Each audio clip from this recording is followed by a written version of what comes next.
Next topic is chemical properties of benzene.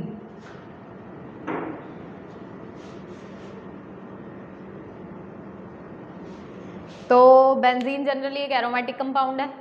दूसरा, benzene के अंदर रेजोनेंस भी होता है, ये हम बॉन्ड लेंथ से डिफाइन कर सकते हैं। और बेंजीन हकल रूल को फॉलो करता है। कोई भी कंपाउंड अगर एरोमेटिक है या नहीं है तो आप हकल रूल से डिफाइन कर सकते हो उसको।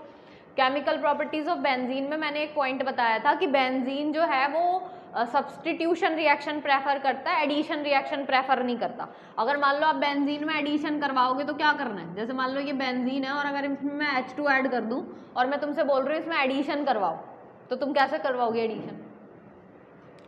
एडिशन करवाने के लिए हमने क्या करना होता है, बॉन्ड तोड़ना होता है और हम चीज़ों को ऐड करते चले जाते हैं। तो अगर हम H2 ऐड करते हैं तो यहाँ 3 बॉन्ड है तो हमें 3 मोल्स ऑफ H2 ऐड करना पड़ेगा ना। अगर मैं 3 मोल ऑफ H2 यहाँ ऐड करती हूँ तो होगा क्या, तीनों बॉन्ड ब्रेक हो जाएंगे और ब्रेक होने के बाद ये रिंग जो है ये किस में कन्वर्ट हो जाएगी, साइक्लिक रिंग में कन्वर्ट हो जाएगी, क्योंकि पहले तो सबके पास एक एक ही हाइड्रोजन था और अब कितने हाइड्रोजन हो जाएंगे, 2। तो ये कंपाउंड पहले एरोमेटिक था और अब क्या हो गया, साइक्लिक। तो इसकी एरोमेटिसिटी डिस्ट्रॉय हो गई ना एडिशन करने की वजह से। लेकिन अगर इसी में मान लो मैंने सब्सटीट्यूशन करवा दिया, एक हेलोजन ऐड किया, अब हम बॉन्ड तो ब्रेक कर नहीं रहे, हम क्या कर रहे हैं, सब्सटीट्यूट करा रहे हैं। तो जितने हाइड्रोजन है किसी में एक जगह से हाइड्रोजन हटा दो और उसकी जगह क्या ऐड कर दो, एक क्लोरीन ऐड कर दो। तो अब क्या है, रिएक्शन भी हो गई और इसकी एरोमेटिसिटी भी ठीक है, कोई प्रॉब्लम नहीं है। इसीलिए ये एडिशन रिएक्शन को प्रेफर ना करके किसको प्रेफर करता है, सब्सटीट्यूशन को। तो बेंजीन की जितनी केमिकल प्रॉपर्टीज हैं सब में हम सब्सटीट्यूशन ही कराते हैं, एडिशन नहीं कराते। तो जैसे सबसे पहले हेलोजिनेशन करा लो। अगर हमने इसमें हेलोजिनेशन करानी है तो हेलोजिनेशन का मतलब क्या, आप कोई भी हेलोजन ले सकते हो, क्लोरीन, ब्रोमीन, जनरली आयोडीन और फ्लोरीन को ऐड करने के लिए कंडीशंस चाहिए हमें। क्लोरीन और उसको ऐड करने के लिए कोई कंडीशन नहीं चाहिए। बेंजीन ले लो, इसके अंदर Cl2 डालो in the presence of anhydrous AlCl3।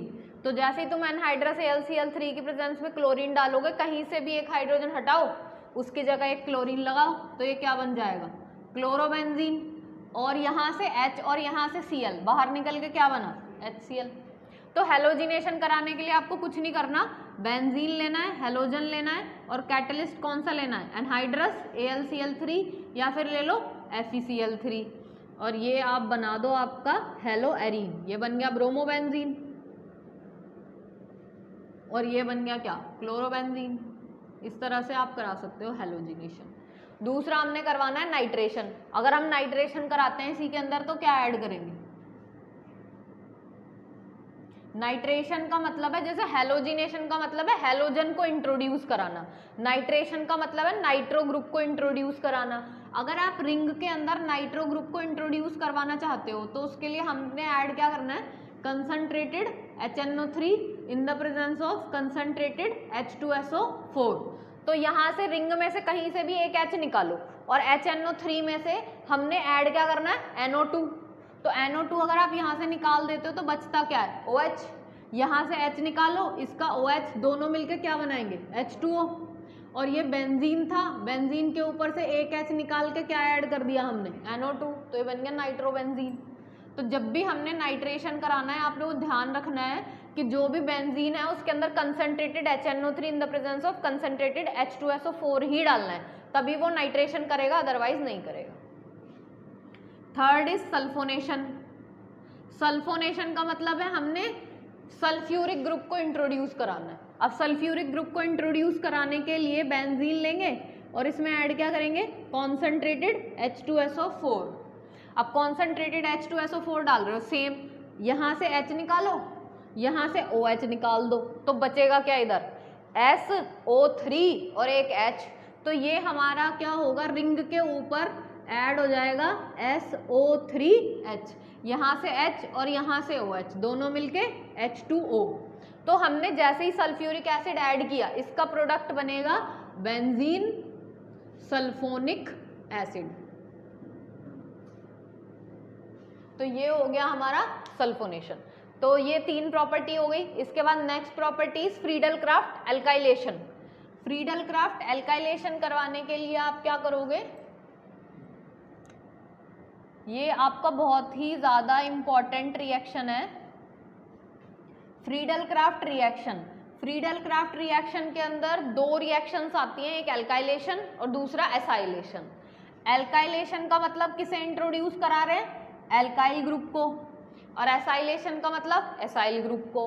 अब अगर आपको एल्काइल ग्रुप लेना है तो एल्काइल ग्रुप सिंपल तो मिलेगा नहीं। अगर मैं बोलूँ कि CH3 मिल जाए तो CH3 थोड़ी मिलेगा, CH4 मिलेगा।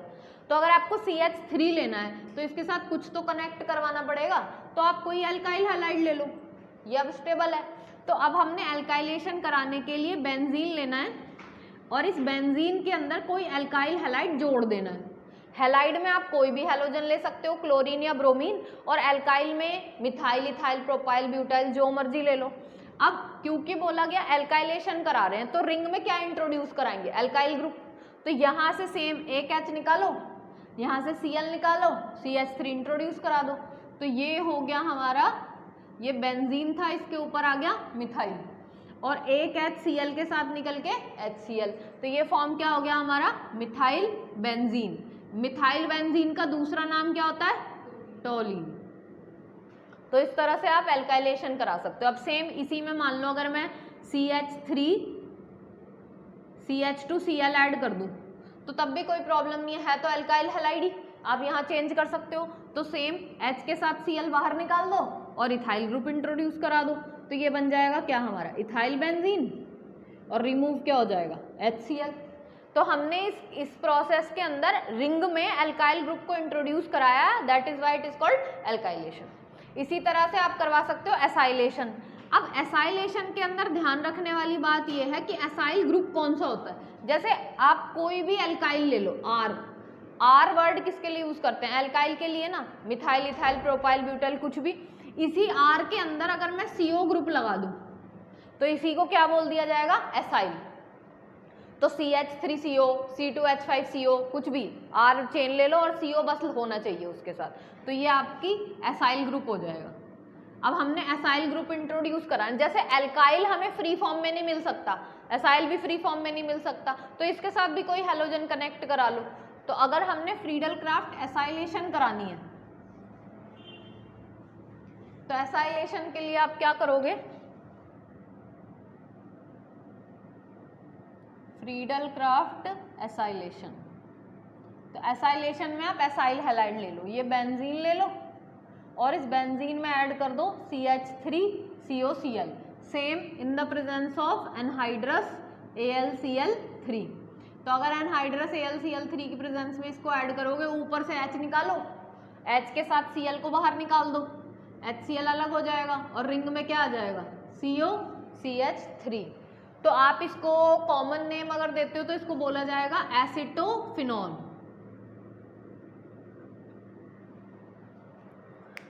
तो ये था हमारा एसाइलेशन और ये है हमारा alkylation.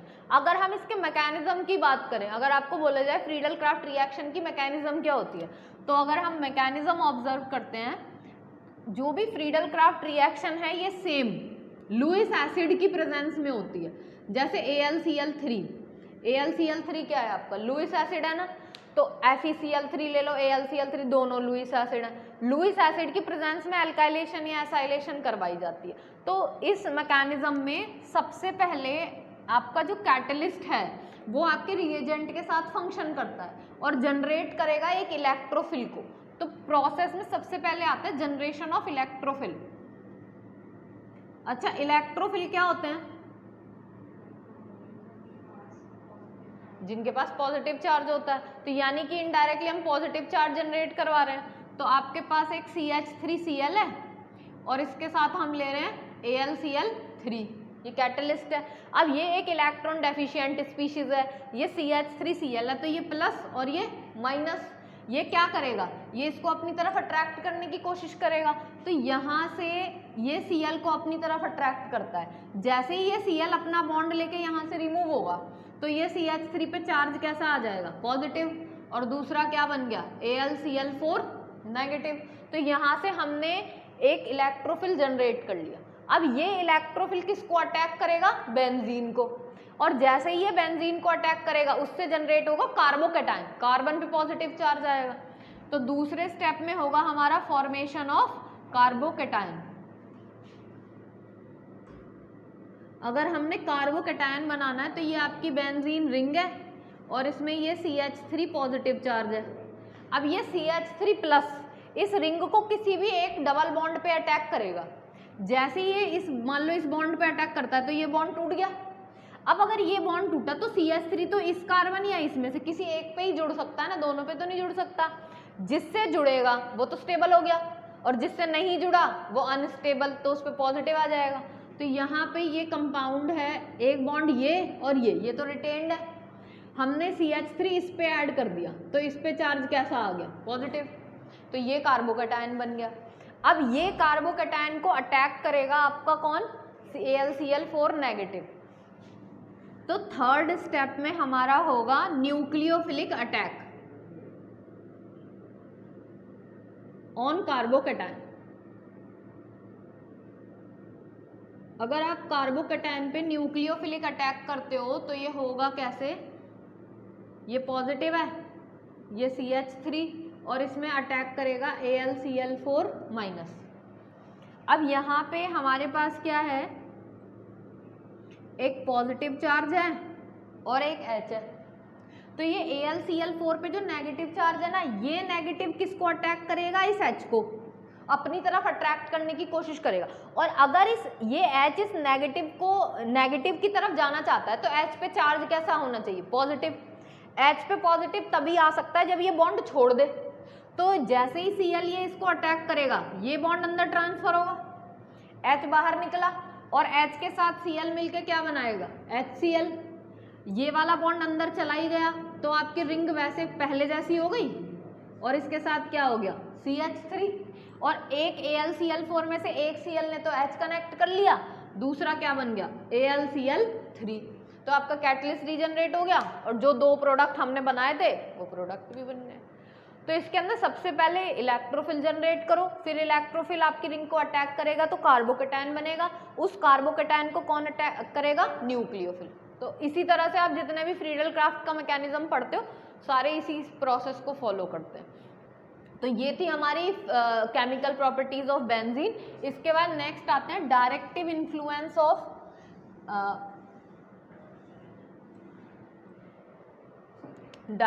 Influence of groups on benzene.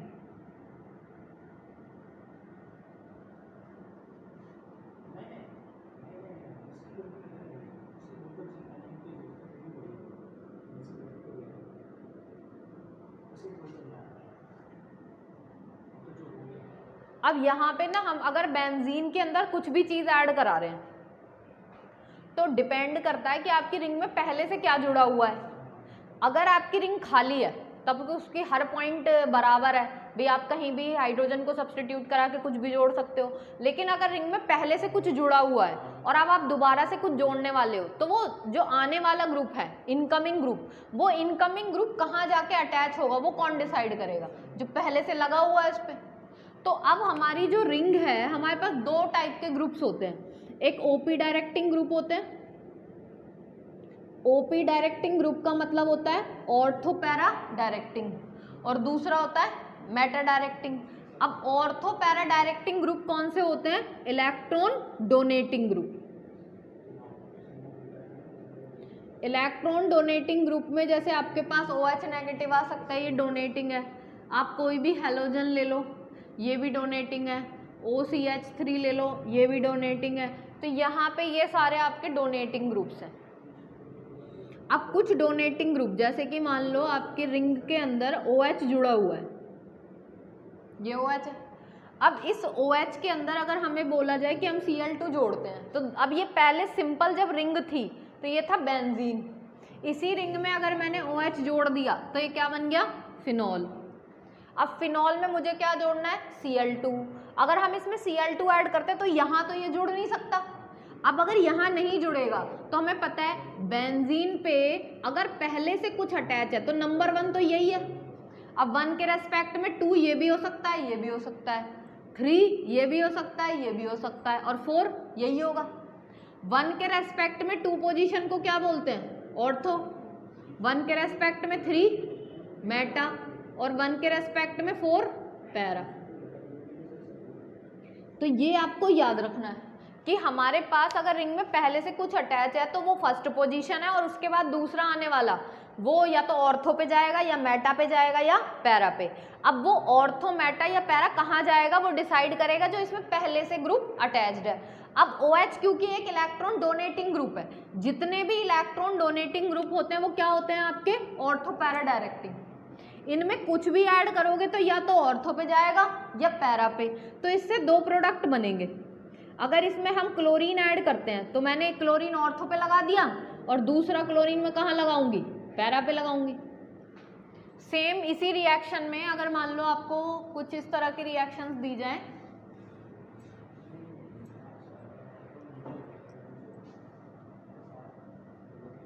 Suppose that this is मिथॉक्सीबेंजीन। अब ये भी इलेक्ट्रॉन डोनेटिंग सिस्टम है, मुझे बोला जाए इसके अंदर Br2 ऐड करो। अब अगर मैं इसमें Br2 जोड़ती हूँ तो वो Br2 या तो ऑर्थो पे जाएगा या पैरा पे, क्योंकि ये भी इलेक्ट्रॉन डोनेटिंग ग्रुप है। तो आपको बस एक चीज याद रखनी है कि अगर आपकी रिंग में इलेक्ट्रॉन डोनेटिंग ग्रुप लगा हुआ है तो वो या तो ऑर्थो पे सब्स्टिट्यूशन करेगा या फिर पैरा पे। ठीक, अब मैंने यही क्यों बोला कि ऑर्थो और पैरा पे ही जाएंगे, वो मेटा पे क्यों नहीं जा सकते। अब ऑर्थो पैरा डायरेक्टिंग ग्रुप्स हैं क्यों, उसका रीजन क्या है, क्योंकि इसमें जब हम रेजोनेंस करते हैं, अगर हम इसमें रेजोनेंस करें तो इलेक्ट्रॉन डेंसिटी कहाँ ज्यादा होती है, ऑर्थो पे और पैरा पे। अगर हम फिनॉल में रेजोनेंस करवा लें, रेजोनेंस इन फिनॉल,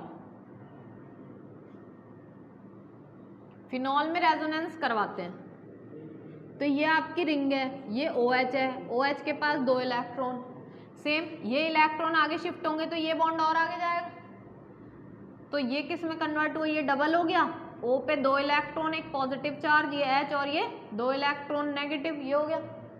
सेम ये इलेक्ट्रॉन और आगे भेजो, ये बॉन्ड और आगे शिफ्ट होगा, ये पाई बॉन्ड, ये दो इलेक्ट्रॉन्स, ये पाई बॉन्ड और ये OH, ये इलेक्ट्रॉन और ये पॉजिटिव, फिर ये इलेक्ट्रॉन और आगे शिफ्ट होंगे, ये बॉन्ड और आगे जाएगा, तो ये हो गए दो इलेक्ट्रॉन्स, ये हो गया बॉन्ड, ये भी बॉन्ड, ये डबल बॉन्ड, ये O ये H और इस पे पॉजिटिव, ये इलेक्ट्रॉन और आगे भेजो, ये बॉन्ड और आगे जाएगा, फिर दोबारा से OH हो गया आपका सिंगल, ये बॉन्ड ये बॉन्ड ये बॉन्ड, ये दोबारा से आपका फिनॉल बन गया।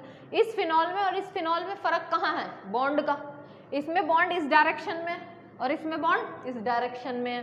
तो जब आपने रेजोनेंस किया तो आप ऑब्जर्व कर रहे हो, देखो इलेक्ट्रॉन आपके किस किस पोजीशन पे आ रहे हैं, एक ये पॉइंट है, दिस इज ऑर्थो पॉइंट, यहाँ दिस इज पैरा पॉइंट, और दोबारा से इस पॉइंट पे आए ऑर्थो।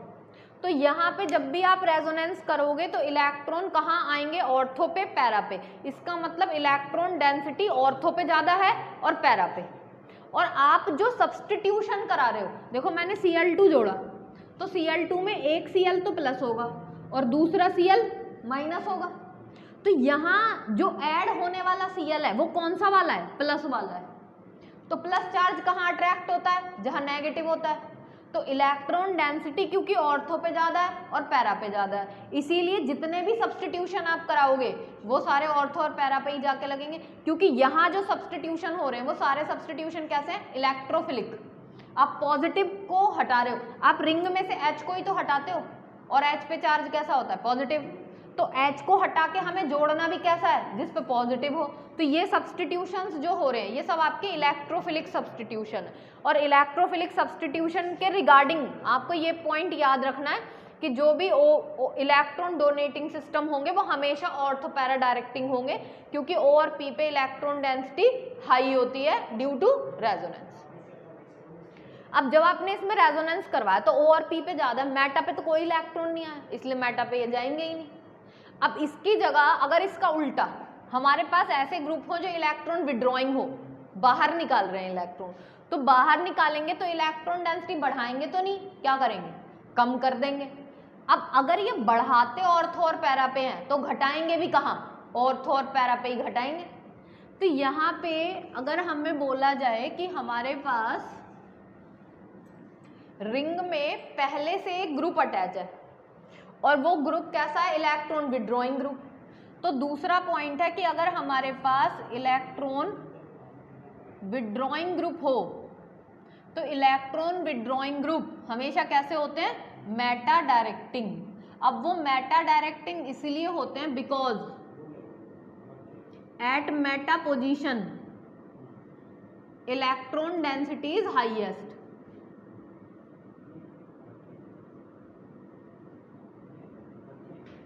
जैसे इलेक्ट्रॉन विड्रॉइंग ग्रुप में आप NO2 ले लो, एल्डिहाइड ले लो, कार्बोक्सिलिक ले लो, ये सारे आपके मेटा डायरेक्टिंग ग्रुप होंगे, ये सब विड्रॉइंग इन नेचर। जैसे कि अगर मेरे को बोला जाए ये बेंजीन है, बेंजीन में एक ग्रुप लगाया ऑलरेडी NO2, अब हमें पता है NO2 विड्रॉइंग है। अब सीधा सीधा मुझे बोला जाए भी इसमें Cl2 जोड़ो, तो मैं सीधा ऐड कर दूंगी कि भैया NO2 में Cl2 ऐड किया है तो Cl फिर मेटा पे ही जाएगा और कोई ऑप्शन नहीं है। अब अगर हमें इसे एक्सप्लेन करना हो तो हम इसमें भी रेजोनेंस करके दिखा सकते हैं। NO2 में रेजोनेंस करो, ये बॉन्ड ये बॉन्ड ये बॉन्ड, और ये N आपका जो है वो कुछ ऐसे जुड़ता है।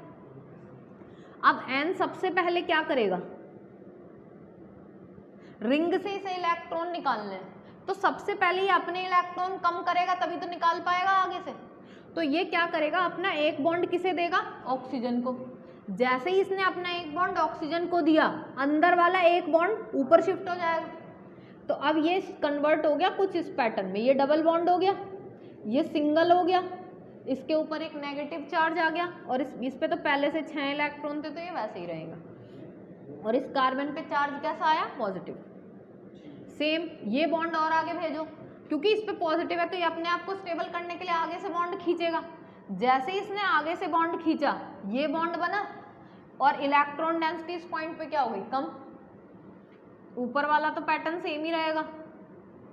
फिर ये और आगे से खींचेगा तो पॉजिटिव चार्ज फिर किस पे आ जाएगा, ऊपर वाले पे आएगा। ये 2 बॉन्ड हो गए, ये डबल बॉन्ड N है, ये O नेगेटिव और ये सिंगल O। फिर दोबारा से ये ऊपर वाले से बॉन्ड लेगा और ऑक्सीजन को जो इसने बॉन्ड दिए थे वो ये वापस कर लेगा।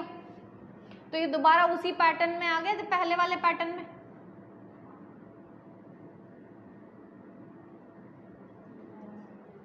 तो अब जब हमने रेजोनेंस करा तो अब क्योंकि ये विड्रॉइंग है तो इसने रिंग से इलेक्ट्रॉन निकालना शुरू किया, और जब ये निकाल रहा है तो पॉजिटिव चार्ज कौन कौन से पॉइंट पे आ रहा है, ऑर्थो पे आ रहा है, मतलब यहाँ इलेक्ट्रॉन डेंसिटी कम है, पैरा पे भी कम है, फिर दोबारा से ऑर्थो पे भी क्या है, कम।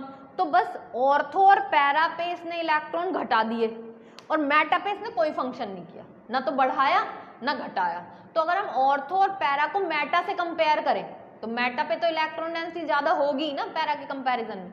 और आप सब्स्टिट्यूशन कौन सा करा रहे हो, इलेक्ट्रोफिलिक।